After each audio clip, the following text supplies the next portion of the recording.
I'd like to acknowledge that we are here on the land of Gadigal people, on land that was never ceded. And I'm going to talk about Labor's trade policy. First, just reminding ourselves what the previous government, Liberal National Government's trade policy was. And it's very much in this tradition of neoliberal economic policy, so it's a sort of subset of a broader policy which is basically about having very small government, low taxes, and redistributing income upwards, taxing working people more and taxing business less. But the trade aspect of it is aiming towards zero tariffs or taxes on imports, and all other what is perceived as barriers to trade and investment. And the idea that each country should specialise in its most competitive exports and import everything else at the lowest possible prices. And that you should have no active industry policies, no assistance to industry in addition to zero tariffs. And also minimum government regulation not only of trade but also of products and services.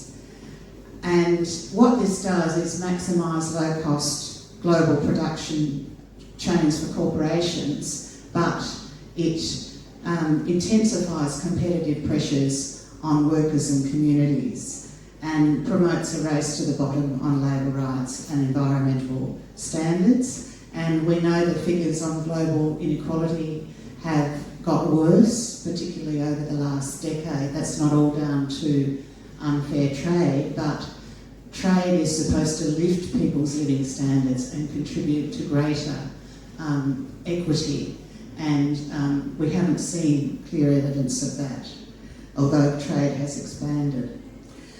So what we end up with is a lot of, especially in Australia, an over-dependence on imports with narrow manufacturing base and unable to produce, as we found during the pandemic, essential medical products, but also other products. And also because of the deregulation of services and so on, and the push to have foreign investment in services, scarce public health services to deal with the pandemic. So the other thing about this whole trade scene is that the whole process is very secretive and undemocratic, even in parliamentary terms. So trade agreements are negotiated in secret, and we hear that they're going on, but we don't know what they're talking about. But they are legally binding on governments. And we don't see the text until after it's signed. Parliament doesn't see it and the public doesn't see it until after it's a done deal, which is a decision made by Cabinet, not Parliament. There is a Parliamentary Treaties Committee review, but the committee can't change the text, can't change what's been agreed. And there's no independent studies done of the economic or social or environmental or health or other impacts of these agreements. And Parliament only gets to vote on a very narrow range of implementing legislation, usually tariff rates, and that's it. They don't vote on the rest of the content of the trade agreement, although these trade agreements now have up to 30 chapters dealing with a wide range of issues. So they are designed to lock in future governments and reduce democratic space. Now, what happened during the pandemic is that the pandemic really dramatised the flaws of this arrangement and this sort of neoliberal ultra-free trade approach, because it showed us that we were too dependent on imports, and especially we had shortages of everything, but especially medical products and vaccines. It showed us that the temporary worker arrangements that are often made in trade agreements, where you have workers who are tied to one employer and can be deported if they lose their job, they weren't entitled to any support from government during the pandemic. It showed how there was potentially restricted regulation of essential services, and this came up around the debate about the Aged Care Royal Commission, when it emerged that it wasn't clear that aged care had been exempted from the rules of trade agreement, which say that you should essentially freeze regulation of services like aged care that are privately run but publicly funded. You should freeze that regulation and not increase it in future. Of course, that would stand in the way of implementing things like better staffing levels, better quality standards and so on. And despite the mantra of free trade, which is supposed to be about competition and lower prices, it was very clear during the pandemic, and it's still clear now, that trade rules that entrench monopolies on medicines for 20 years got in the way of equitable global access to medicines. That meant that the half a dozen companies that had a monopoly on medicines globally got to decide how much and what price medicines, vaccines and other COVID medicines were distributed. And of course we still have less than 20% of people in low-income countries being vaccinated. And that's a trade rule in the World Trade Organization and in our free trade agreements. And we've been campaigning to get a waiver on that related to the pandemic, but I won't go into that now. And of course, we've also had the additional legal rights for corporations to sue governments over changes in regulation, called Investor State Dispute Settlement, or ISDS. This is the rule that allowed the Philip Morris Tobacco Company to sue the Australian government over our plain packaging law. And during the pandemic, there have been threats from corporations where there are trade agreements with this provision that they will use this to sue the government for claimed compensation over what they see as restrictions on their activities during the pandemic. But this neoliberal trade policy has been contested by community groups and also increasingly by the academic evidence. So all of the organisations that are in our network, unions, public health, environment, churches, etc., have contested the secretive process, the dominance of global corporate interests and the impacts on workers. So we had debates about the US FTA, the Trans-Pacific Partnership, the China FTA. And there is growing academic evidence of broader neoliberal economic policy impact on global and local inequality. So studies by Stiglitz, Piketty and others. And of course the pandemic exposed the flaws that I've already talked about. So the actual debate has really got a lot stronger about these, and that debate and unions and others have influenced Labor policy. So we do have a much better platform on trade policies from the Labor Party, and what we're trying to do now is get them to implement those policies in government. So the first one is a more transparent process. They've said they will have things like public statements to Parliament of objectives before negotiations start, release of text during negotiations, release of the final text before signing, and independent assessment of economic and social costs and benefits. And they've also said that Parliament should debate the whole agreement, not just the enabling or implementing legislation. They've also said in their policy that there will be some red lines, that some things will be excluded from trade agreements.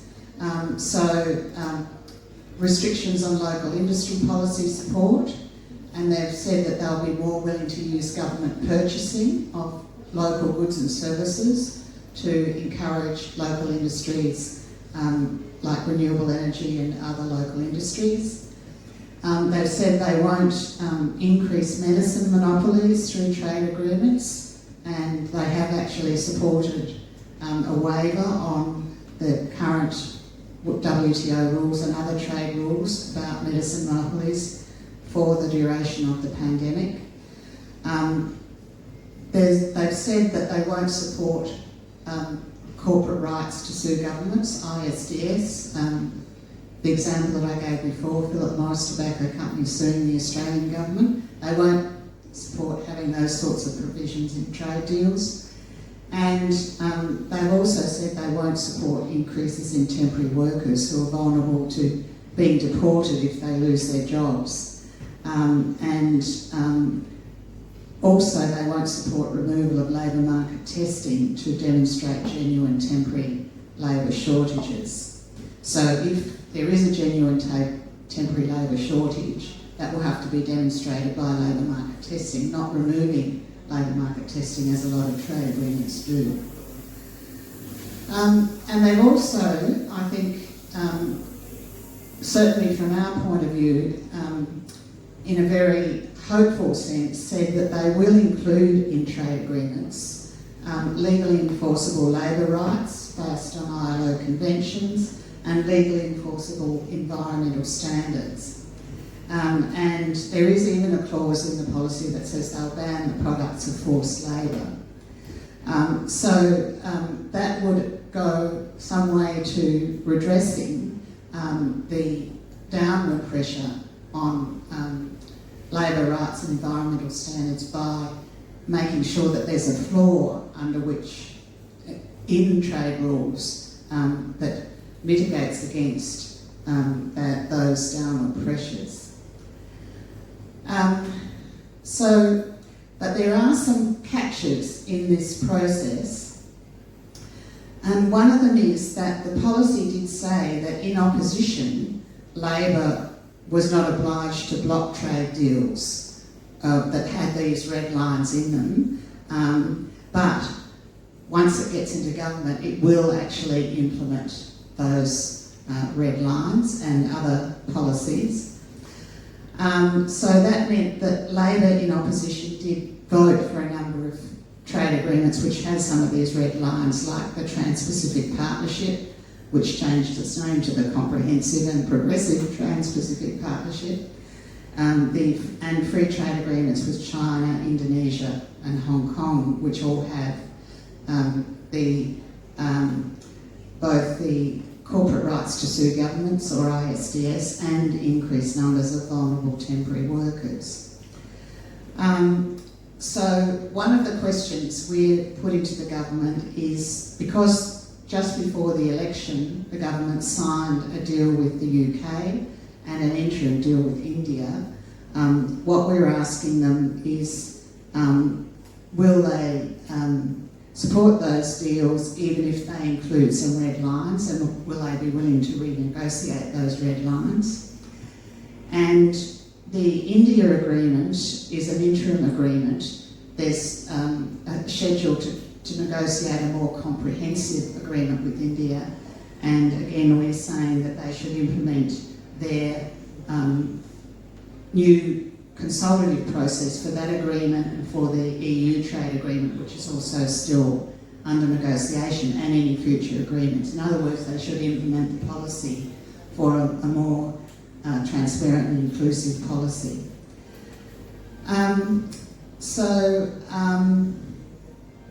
It's interesting that with the EU, for example, they're good on saying that they want to have environment and labour rights.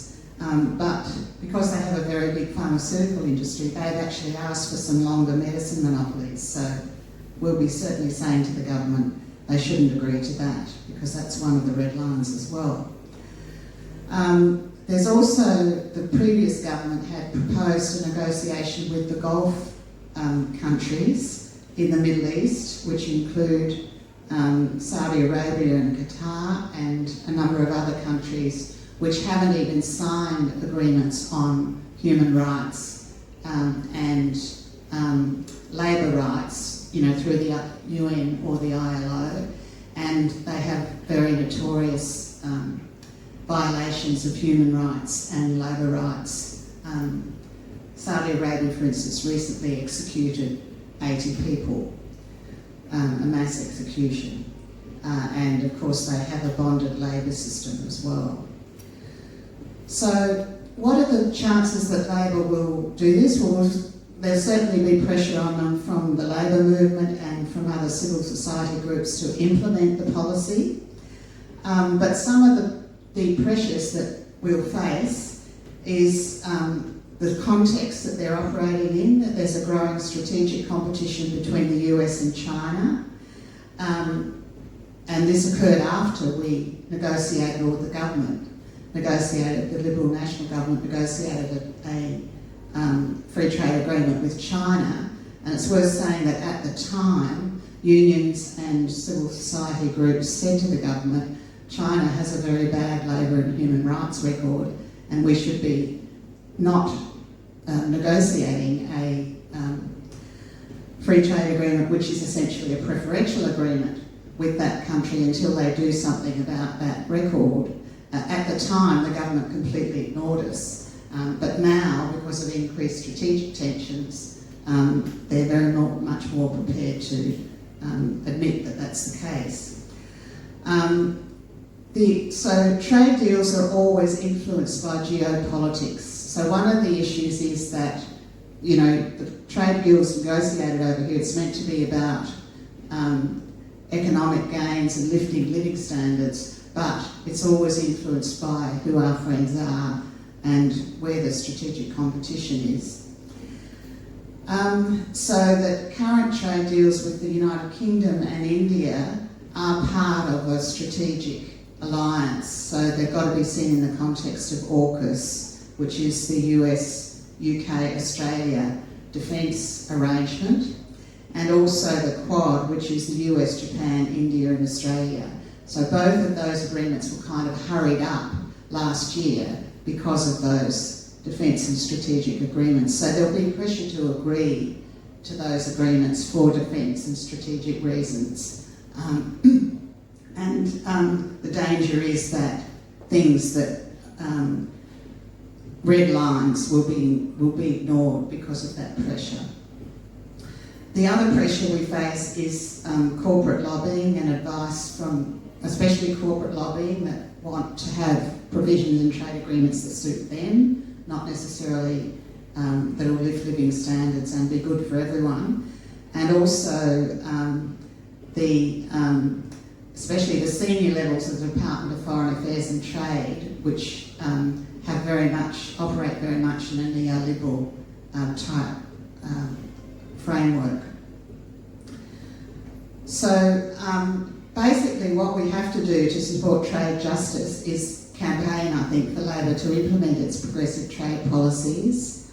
And this means demanding more transparent and accountable trade agreement process, supporting local industry development policies and local procurement policies, making sure they're not fettered by trade agreements, supporting fully enforceable labour rights and environmental standards, including carbon emission targets, and opposing things like increased medicine monopolies or increased special rights for corporations to sue governments. And also opposing things like the removal of labour market testing and increased vulnerable temporary workers or restrictions on government procurement. So we're back to education, organise, mobilise.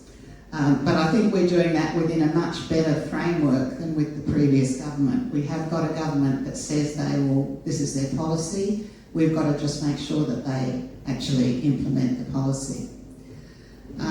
And there's some information there about our network. We're a network of 60 community organisations. As Peter said, we had our 20th anniversary during the pandemic. We have current campaigns on equitable access to COVID vaccines and treatments, more transparent process, and on those current agreements with India and the UK and the EU. And there's some, you can go to our website to donate or join or support us. We've got a Facebook page, and we've also got some tea towels for our anniversary, which have Tandberg cartoons. This one is about the Philip Morris case against the plain packaging legislation, and this one is actually about the secrecy of trade agreements and the debate that took place when the TPP was going through Parliament, where the government said that anyone who questioned it or wanted more information was just against, progress in trade. So if you like a tea towel, they're $10 each if you want to buy one, and we've got a credit card facility if you're interested. So thanks. I'll leave it there. So I'll kick off by acknowledging the traditional owners of the land on which we all meet today and pay my respects to our elders, leaders past and present.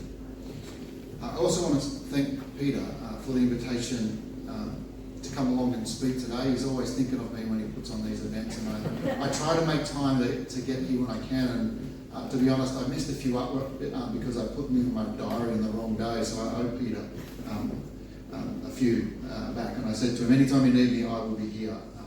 Secondly, thank you to Pat. It's always a pleasure to share a stage with Pat, and I've been working alongside her for a number of years now, just making sure that trade stays on the agenda across the labour movement, but importantly, that conversation inside labour, and that it's taken seriously. For those who haven't met me, I'm Steve Murphy. I'm the National Secretary of the Australian Manufacturing Workers Union. I've been a member now since I was a second-year apprentice, 26 years as a member, and I've been working for the union for 19 years. I was State Secretary in 2017 and National Secretary in 2019, late 2019, so almost 2 years in, almost 2 years in the job, of course. So, like many people in this room, I'm relieved at the results of the federal election. We've watched for years with dismay the lack of culture and ambition of the previous government in terms of most of progressive politics and the agenda that we needed to happen. And it's great to bear witness now to a country that is undergoing significant change, but change that is being led with a level of compassion. And we're already seeing some of that at an international level, where we've seen a lot of those relationships with Albo overseas and others overseas kind of repairing and resetting, not just those relationships, but our standing as a country at a global level. And while foreign affairs might not be one of those exciting issues for the general public, we've watched the previous government with a level of collective embarrassment, I guess you'd say, where they've trashed our reputation internationally and trashed the Australian brand. And the last 9 years has been a pretty appalling one in terms of our approach to trade as well. We've spent, of course, 30 years striding the neoliberal agenda, simply opening up our borders, not protecting workers or our industry or even our national identity or our self-sufficiency. And we've got a government from both sides in succession that have been acting simply as the profit enhancers for private capital, changing the rules so that they can move their investments and their profits to avoid their obligations and to avoid scrutiny. Now, if you've ever spoken to me in the past about free trade agreements, I usually talk for a long time, but it will mostly be focused about the decimation of regional jobs all across Australia, where we're filled into believing that if we sign up to this free trade agenda, that we'd all be driving around in Mercedes-Benz and that we'd all be kind of lifted up the ladder with the promises that we made. But the truth is we traded away tens of thousands of good, reliable, well-paid union jobs that regional Australia could rely on, that kids could rely on, a job coming through, so that we could buy a fridge for $70 cheaper. And you have to say, if you're looking back over that time, you'd say that is not a fair trade. Now, during those global trade negotiations, we have largely been a junior partner, and we have always been out-negotiated. The reason that these things are always negotiated in secret is so that we never see the details and we never get to see the level of incompetence that happens at that level when these negotiations are taking place.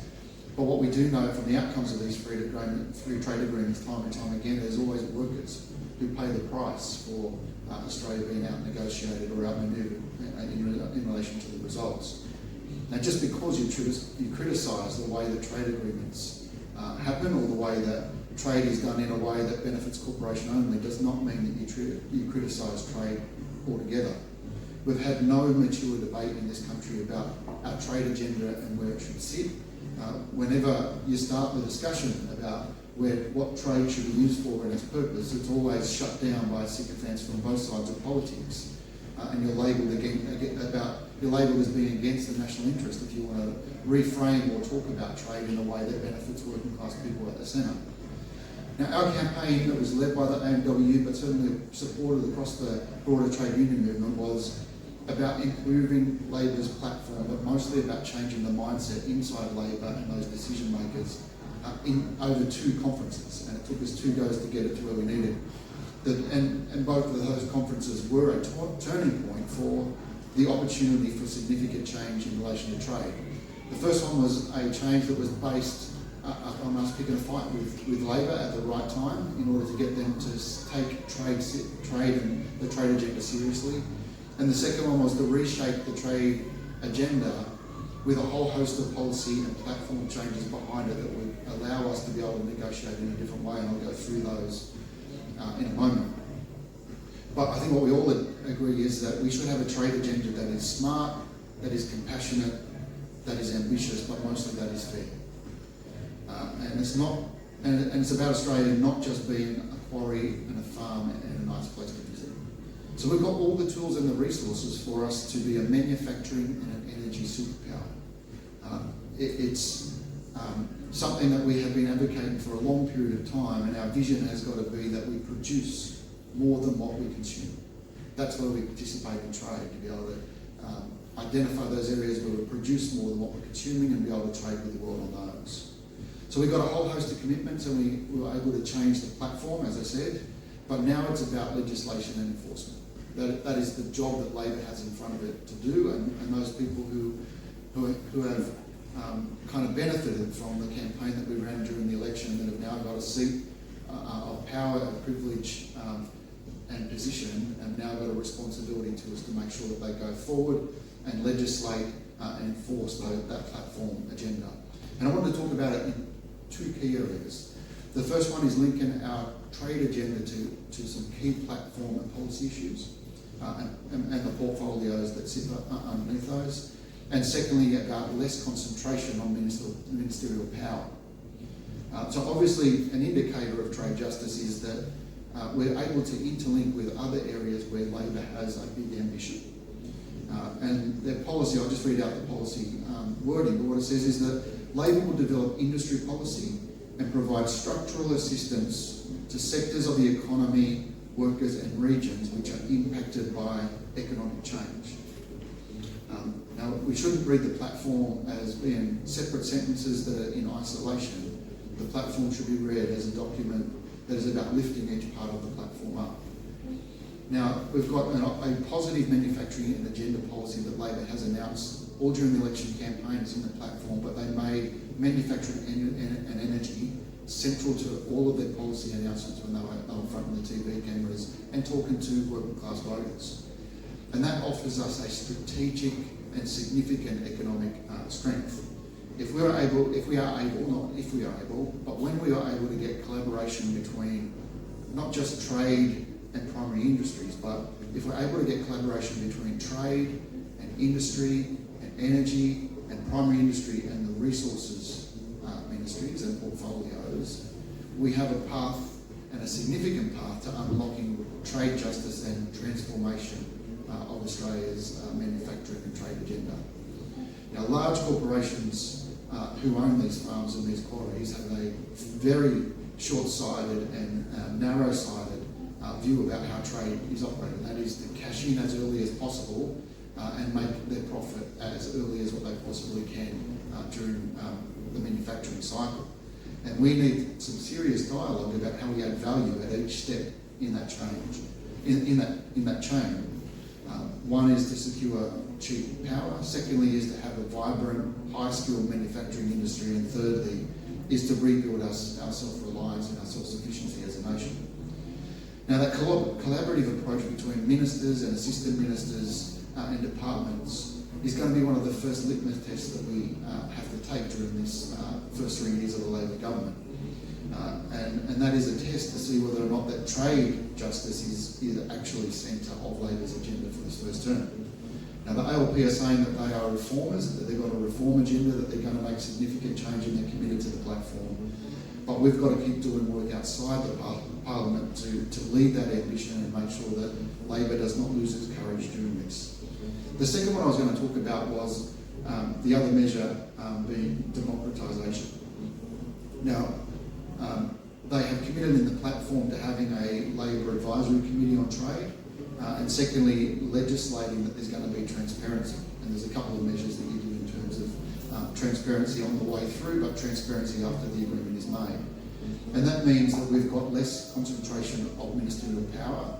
We will have a set minimum level of standards that need to be adhered to when we do these trade agreements. And thirdly, that there's going to be an independent assessment on how well we went during the negotiations and what the economic benefit is to Australia. And all those things have got to be done before the agreement is signed. And you can see from that that the labour movement, civil society and that small business have got an opportunity to jump in, to scrutinise, but mostly to participate in what our trade agenda is going to be at a national level and to reshape that in a way where we all benefit. It reshapes how negotiations happen, and it will make it harder to undo the changes that we're able to make, which are positive. One of the other things it will also do is that it will make it harder for other governments, meaning governments of other countries, to be able to sit by and just wait for there to be an electoral cycle and hopefully a change of government back the other way, and they'll be forced to build relationships that are based upon fairness and based upon trust. Now, our opportunity for influence at a world stage, meaning Australia's opportunity for influence, is only as big as what we allow ourselves to make it. And that means that we need to have a minister and assistant minister that have a big agenda, a big vision, and have got a department, and a number of departments, that are prepared to back that in and make it live. And I am told that Labor is going to make this a priority, that they are going to craft the words of this with the intention that it's going to make it hard for future governments to undo this democratisation of the trade agenda and negotiations. Now, both of those changes by themselves might seem as though they are insignificant and not something that is going to be a great big splash. But we have to get those ingredients right in order to reshape trade and make those first few steps to show that Australia is going to be a leader when it comes to it. But the truth is that fair trade is in need of a desperate makeover. To many, trade is an issue that is far too complex and it's too hard to unravel. And we need to reframe trade to be a lever to progress our nation's ambitions, but secondly, that it is a lever to deliver justice to working class people all around the world. Now, our labour movement has also got to have some serious conversations internally, but a conversation with people all across the country. And that is, we've got to bring people with us and reframe this in a way that empowers people to participate and empowers them to make an impact when it comes to this trade agenda that we've got to roll out. And we've waited 9 long years for this moment that changed the government and to have a bigger conversation about what our trade agenda is going to be. And there's a hunger that sits behind Labor's victory, but a hunger that sits behind the promises that have been made. It is going to be our discipline that will hold Labor to those promises, and secondly, hold Labor to not trade off when business and those opponents throw everything they had to keep things the same, to continue on their cycle of defending their profits at any cost. But we can all pull this together in a way that has got integrity, that has got purpose and has compassion, and ensure that future generations look to now as a time to learn about the way that you engage at that level to deliver change that is lasting and then will deliver change for working class people around the world. So that's what I wanted to cover, Pat and Peter. That covers what you asked. And normally I try not to ask too many questions, but from what you've talked about, sorry, let's go back one step. Commercial agreements, there are very, very good justifications for keeping commercial agreements secret to some extent. But to what extent are political parties motivated, like previous governments have been? Okay. these agreements secret? Is it to protect the politicians' corruption, or is it to protect the politicians' incompetence? So, the justification of commercial incompetence for trade agreements really doesn't work anymore. I mean, I don't think it was ever really justified, but it was supposed to be about things like tariff negotiations. Trade secrets. Well, no, not trade secrets. They negotiate about IP rules, intellectual property rules, but they don't actually talk about the detail of trade secrets in trade agreements. And the best evidence of no justification is that the EU now publishes its own proposals for text as they go along in trade agreements. They put them on their website. That's how we know they want the monopolies on medicines. And they also publish the final text of the agreement before it's signed, and they do publish evaluations of it as well. So it can be done. But that was a result of huge public campaigning in the EU. And also the EU and the US, their parliaments and Congress have a much stronger say over the whole content of the agreement. So the things we're asking for are not pie in the sky. Commercial incompetence thing just has no justification now, because trade agreements aren't just about commerce anymore. They're about medicines, public procurement, all the things that we've talked about, industry policy, which are issues of public interest that should be subject to public debate. Yeah, thanks very much, Pat and Steve, for excellent presentations. I found that very informative, and also the spirit is good. I mean, the old adage, change the government and you change the country. Well, maybe there's potential here, isn't there, for a really movement of a sort we haven't seen for a decade or more. But as you both emphasised, it's really up to the labour movement and progressive organisations to make sure that things that are agreed in principle get implemented in practice. And I'm sure we're all very conscious of the fact that it's not just a matter of the labour movement and organisations like AFTINET bringing pressure to bear. It's also a matter of anticipating the other forces at work. I'm thinking the interests of capital in particular. I mean, we're not going to see corporate interests just shut up shop because we've got an Albanese government rather than the usual Conservative coalition one. So I'd like to hear a bit more about what you think is going to be happening on the other side, which I know the coalition politicians, I mean, they're out of the picture, but the corporate interests and how they're going to play the current situation from here. And in particular, what will happen if Labour is forced around those red lines that you were referring to, Pat, to perhaps back off from crossing them, which then violates the very principles that you're advocating. What, for example, if Labour says, under pressure from corporate interests, we're not going to implement a particular industry policy, a particular procurement policy, and then we're back pretty much to square one, are we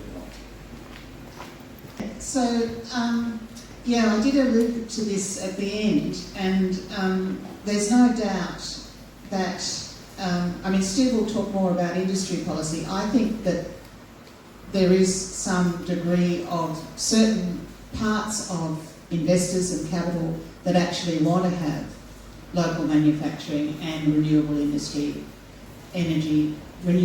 industries and so on, that the unions and others can work with.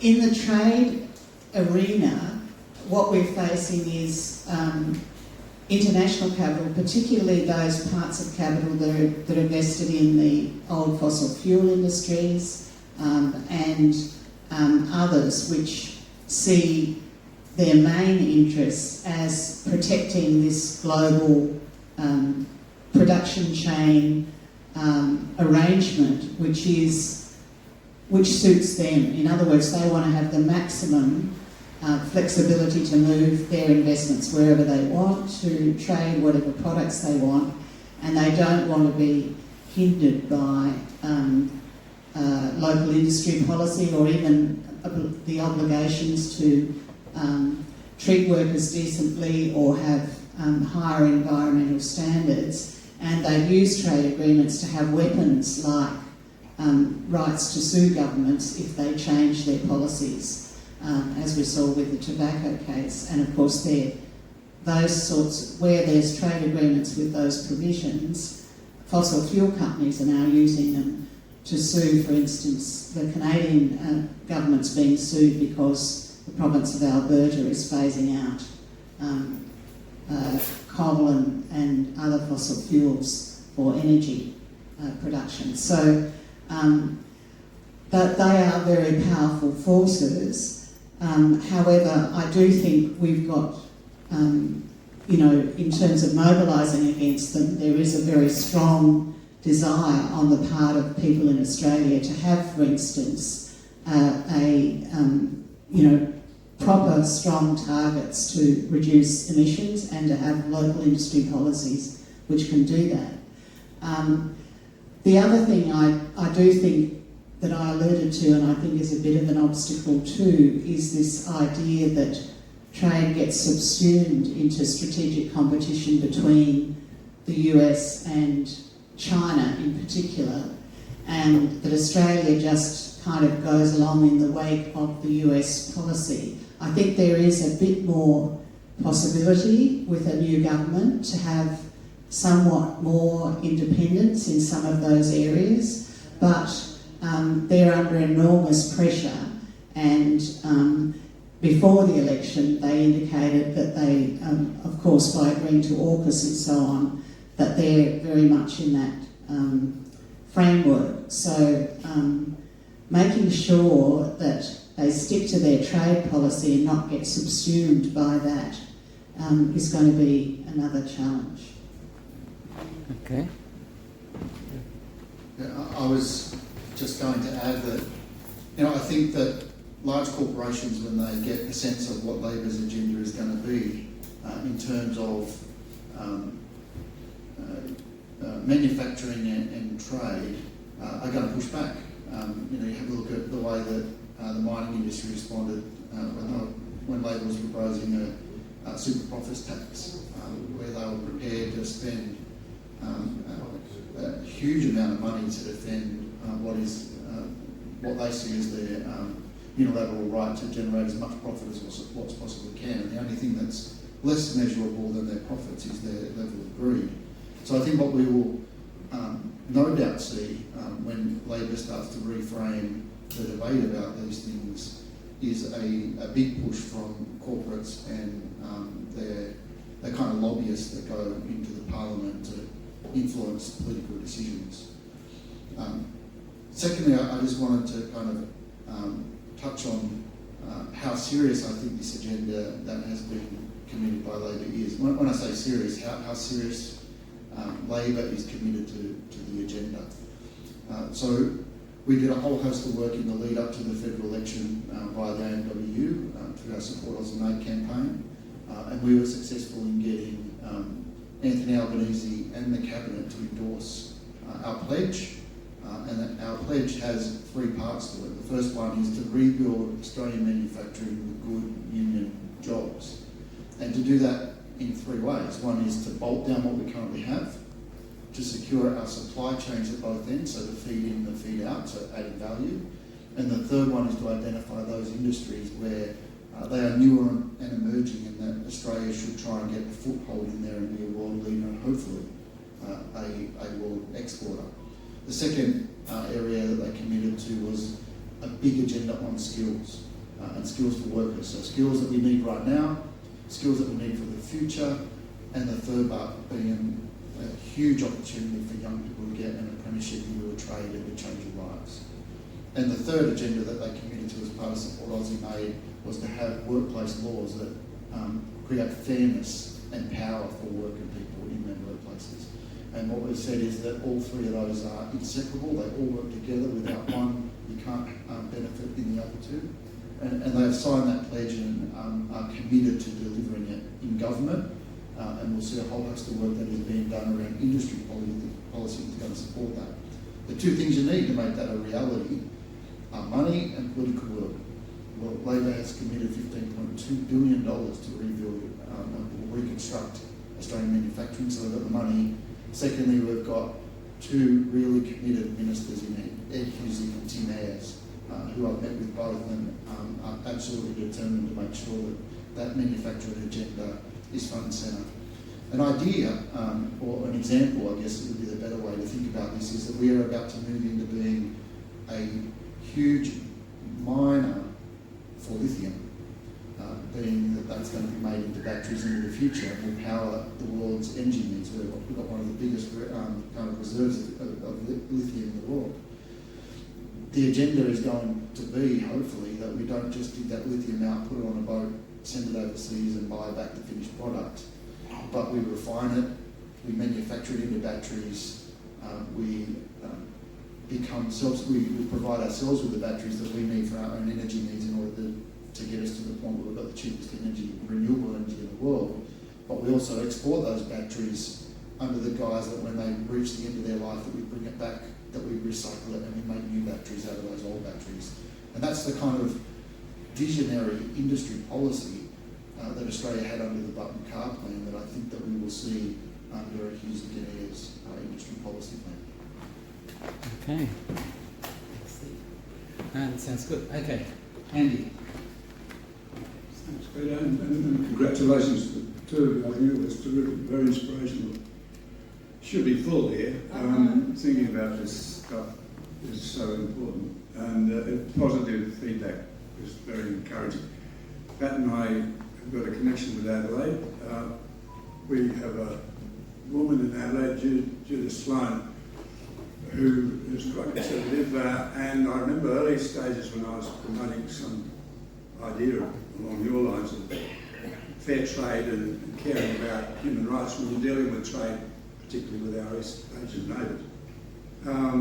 And she wrote this piece saying, well, there's nothing to do with the negotiations, this is economic matters.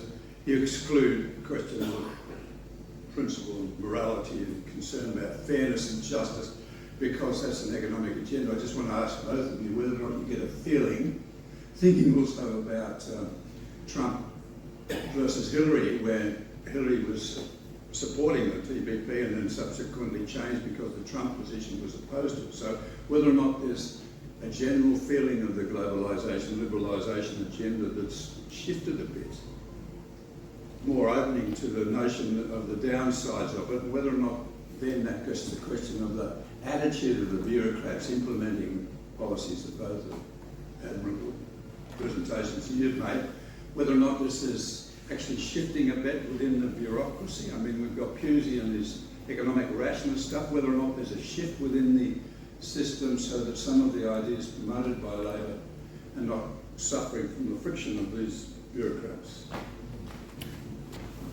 I guess three parts: labour rights, immigration, and fairness.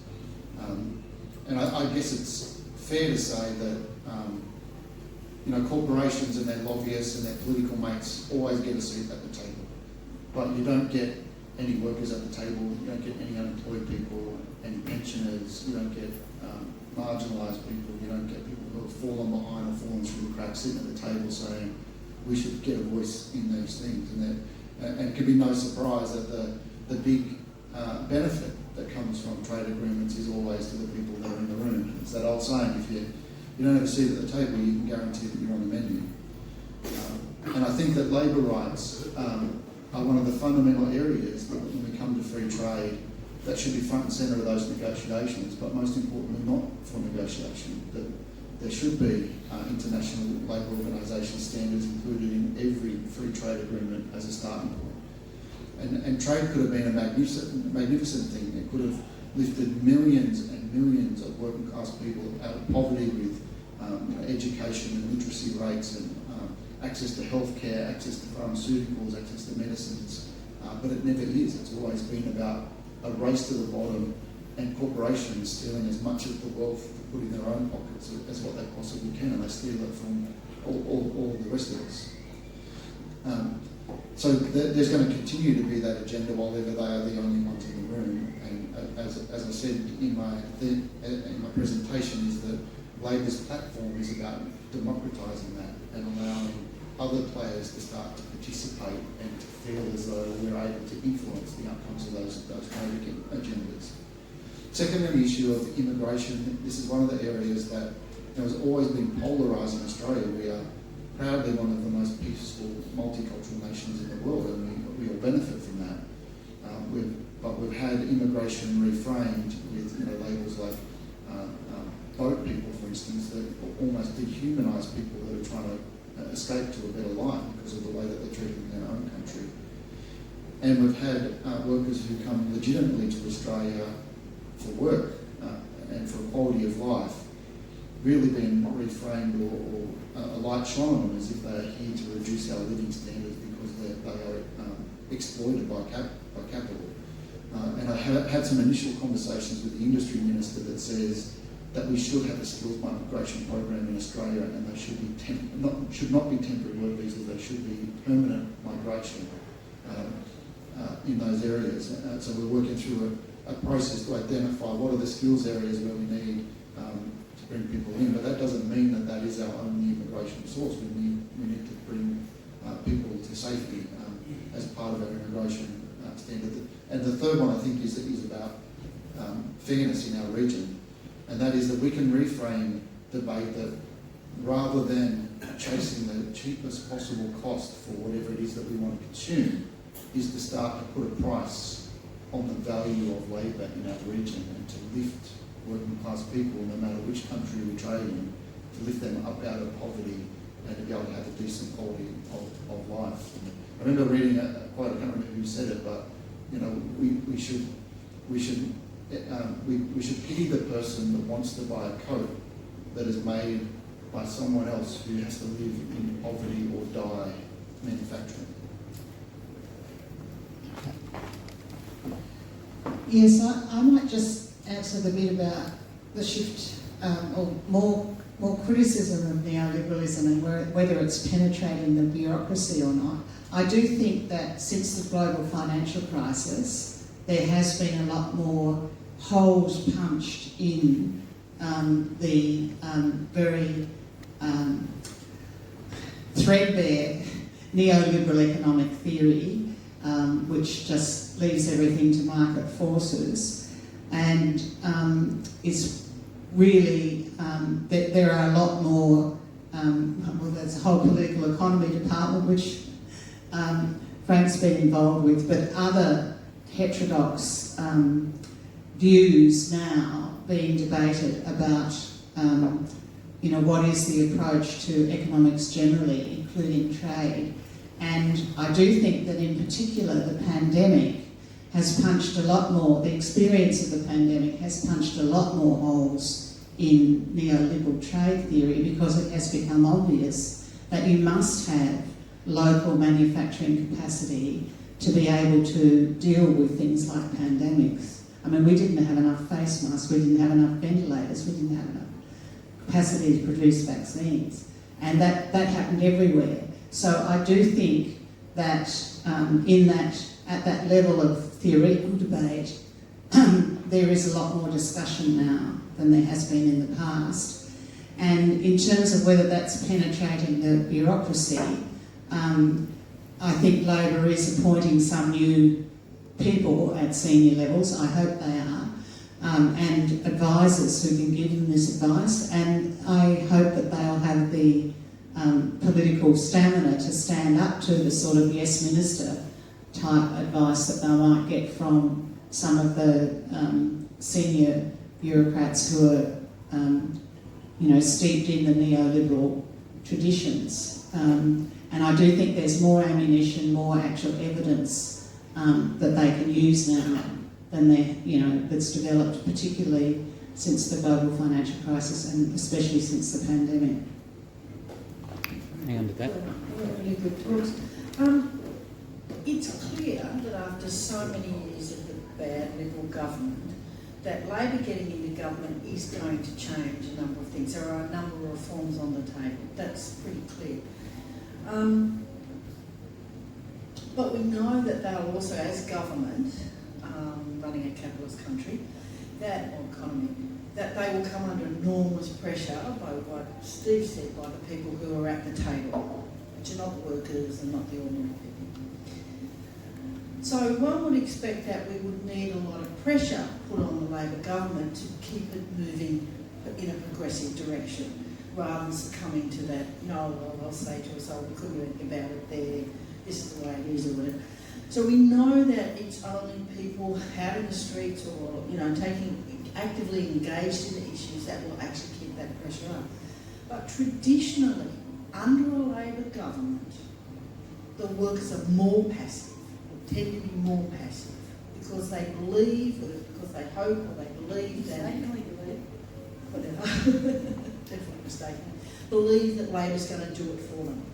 And to some extent what I'm hearing here is that yes, the bureaucrats might do this, or the Labor government, and so on will do these things. So I like the ending of Pat's thing, we're going to educate, mobilise, organise. Is that going to happen under this Labor government, I suppose is my question. How do we combat the passivity of workers under a Labor government? Are the unions going to step up their leadership and actually fight for, Labor gets in and they stop the funding to the ABCC, and so that's really good, but are they going to fight for the right to entry? Are they going to fight for the right to strike, which is no longer allowed in this country, except for very small periods? So I just wanted to ask that question. That's a really good question. And I guess the best way to kick this off is that, I've done a lot of meetings with our members over the last 18 months that we've been building our Support Aussie Made campaign, and one thing that rang true, no matter which audience I went to, is that workers don't trust Labor. The feedback I got was that they'll make a whole host of promises to get themselves into power, and they'll deliver next to none of it. So we built a campaign that was not designed or led by the union secretary, but designed and led by our members. We had 12 rank and filers that were off the job over the course of 18 months, mostly in their own spare time, building our campaign and running that on the ground, into workplaces, supported by me, of course, as the National Secretary, and elevated wherever I could. And the whole idea about that is that it's a campaign that can't be switched off by the National Secretary because it belongs to our members, and they've got an agenda now going post-election, where it is about phase 4, holding Labor to account to deliver on our agenda. And we said from the very start that the election day, if Labor changes government, that is not the victory for us. The victory for us is when we see change for our members at work, which means manufacturing jobs being created, skills being developed, and fairness restored at work. On the union movement generally and participation, that is something that we've got to be very conscious of, and I know myself that Sally McManus is very conscious of what happened after your Rights at Work campaign, getting Kevin 07 in, where the union leadership at that period of time, their agenda was simply to change the government and get rid of John Howard, and as soon as the election outcome was delivered, they switched the campaign and all of its infrastructure off. And I know from my discussions with Sally, who is a magnificent leader of the union movement, that there is no desire to be kind of, lions under the Liberals and mice under Labor. That we are absolutely determined to make sure that Labor meets the ambition that our members hold for them to deliver. As recently as this week, talking within the ACTU is that inspiring working people is our job every day as union leaders. Labor has got a chance to teach a whole generation of workers what it feels like to not be disappointed by the Labor Party, who have never experienced the Labor government in power, and this is their chance to teach them that Labor is on the side of workers indeed, it's not just on this when it comes to words in the lead up to an election. So just in the last week we would have noticed a number of things that have been happening where you can see that contrast of the trade union movement. We are continuing to push for a strong IR agenda, and you will have heard that there's talk about defunding and the ABCC and the ROC. We're going to see paid pandemic leave come into legislation very soon, and hopefully we will end those zombie work choices agreements and end the ability for employers to be able to unilaterally terminate enterprise agreements and cut workers' pay as a threat during bargaining. We'll see that happen really, really quickly. We're hopeful if we can pull all this together to have a huge IR agenda in place and delivered as soon as practical that will restore not just working decent rights for workers at work, but to restore that hope amongst working people that Labor is serious when they say they're going to do something. So it's on the Labor Party now to demonstrate that that wasn't just words, it's about deeds. The other thing I was going to say is, just this week we learned that Labor had, whether that was deliberate or it was inaction, has not extended paid pandemic leave. So on the 30th of June, paid pandemic leave for workers who have to isolate ended. And you would have seen myself, Sally McManus, the nurses, the health service union, the transport union coming out criticising Labor for not having the decency during the middle of a pandemic, because it's not over yet, for them to extend that payment for workers who are genuinely going to struggle if they have to isolate. And it will again become a choice for a worker to say, do I go to work and risk infecting the people I work with and the customers I have to deal with, or do I isolate and starve my family during that? And that's a choice that nobody should ever have to make during a pandemic. I'll make a correction. The thing they're going to legislate is paid family and domestic violence leave, not paid pandemic leave. I had pandemic leave on my mind, but the first time they ever paid family and domestic violence leave in our country. So yeah, you'll see a lot of stuff happening when Labor does the right thing, and then trade union movement responding when they're not doing the right thing. My name's Cindy Johnson. I'm here today because I think this is a really important issue. I haven't been out of the house for months. I've come out for this. It's really important, and it was a fantastic presentation. And I just think this is such an important issue. The same as privatisation is a huge issue in Australia, and it just upsets me all the time that these things aren't brought to the fore in the media. Over the last 10 years, the Labor Party's been silent on those two subjects, and we never even hear Labor Party people talking about privatisation, and they keep off these subjects all the time. I want to know from you guys, especially you, Steve, because as far as I'm concerned, you're a talent, you're an asset to the Labor movement, right? Somebody like you should be on TV, right? The workers out there, like you say, they're hungry for information. They're hungry for action. They don't know, sometimes they're ignorant, they can be persuaded one way or the other, right? People like you should be, more visible. And like the last few years, we've seen Sally once a year or something, it's really bad. And what I want to know is, how bad is it with your relationship with the media? Can you call a press conference on a certain subject like this and get the media like chooks, at the feedlot, Can you attract the media? Can you be proactive in the media to get this kind of stuff up in the public eye? Because the other thing that's really important about this and privatisation is it unifies everybody. It doesn't matter whether you're Aboriginal, it doesn't matter whether you're a Thai immigrant, it doesn't matter. This is the sort of stuff, this is the bread and butter issues that the Labor Party can unify people under, it's really important. So that's my question, is just, how are you going with the media stuff? Who's your PR people? How does it work? Thanks. Yeah, that's an interesting question, and thanks for coming out, Cindy. I guess I was always taught when I was coming up as a trade unionist, probably like Doug Cameron used to say the most, is that the media is not our friend. We've got to work out how we leverage free media to always put working people's voices at the centre of it. Whenever I've done media, and you've always got to be mindful of this, and I think Sally does a magnificent job at a national level on this stuff too, is that when you talk as a trade union leader, we should never talk like we are political insiders, because the truth is that we're not. And me personally, I've got zero interest in ever being a politician or a political career. I'm at where I want to be, and that is representing workers. And what is authentic and different about the trade union leadership that we've got in the country right now at a national level across almost all of the unions is that we are simply amplifying the voice and the concerns of workers. It's their stories that are more powerful than what our personal views might be. But it's also true to say that the quality of journalism in Australia at the moment is at an all-time low. It's Not really just- the starter's birthday today, everybody, too. Okay.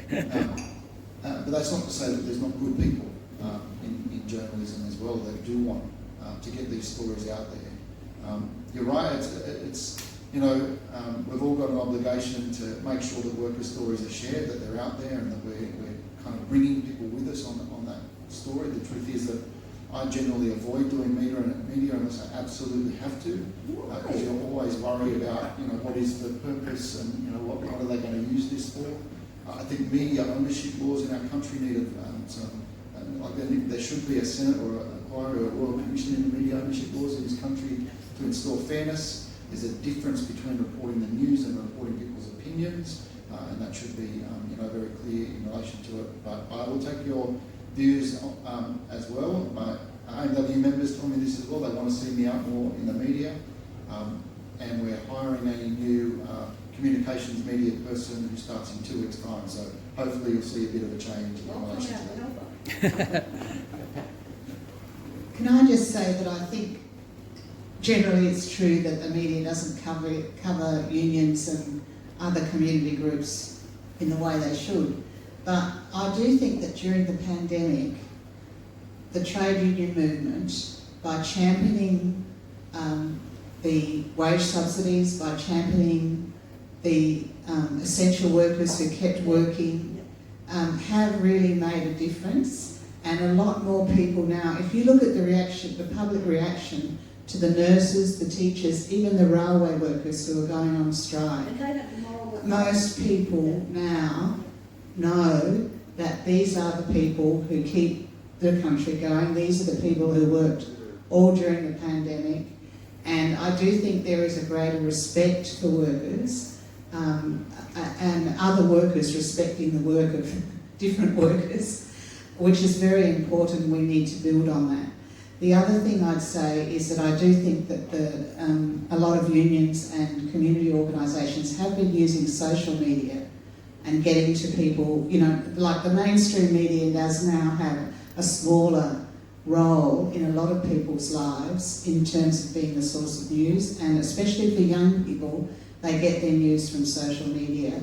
And I do think that a lot of unions and community groups are using social media to build up their own support and audiences, and to spread that further out. Okay. Now, shall I ask you? Just a quick concluding comment. So I think this has been a really interesting discussion that you've had this evening. My observation is that, like you've just said, Pat, the pandemic has been a bit of a watershed. People attitudes towards what they expect from government, how they regard the labour movement, essential workers, it has fundamentally shifted. And I think if we see trade policy in that context, there's good grounds to be quite optimistic, because what you've talked about as an ideal trade policy has respect for all those broader social concerns, has respect for environmental concerns. Think of the tremendous environmental issues that are involved in movement of goods around. If we just let capitalists decide on trade according to their own sectional interests, those broader social and environmental concerns never get on the agenda. They're on that menu, they get eaten instead. So I think if we can think of Labour being in office for more than one term of government, because there's not an area in which you get quick wins. I mean, the quick win outlook tends to favour the signing of trade agreements and let the devil win the detail. But the longer strategy is more like those Accord years. Didn't turn out well in all respects, but did involve a conscious program of planning transitions to a future that does incorporate social and environmental goals, as well as more narrowly conceived goals of economic viability and profitability. So I think if we can get Labour in office for more than one term of government and have that momentum from labour movement, societal organisations, there's tremendous opportunities that are facing us here in Australia right now. And indeed, some sections of capital will come on board because they're interested in local production for local consumption too, particularly in the new energy context. This is a marvellous opportunity, and I'm delighted you emphasised that too in your talk, Steve. So thanks very much to both of you for triggering what I think is a great discussion on a really crucial event. Thank you.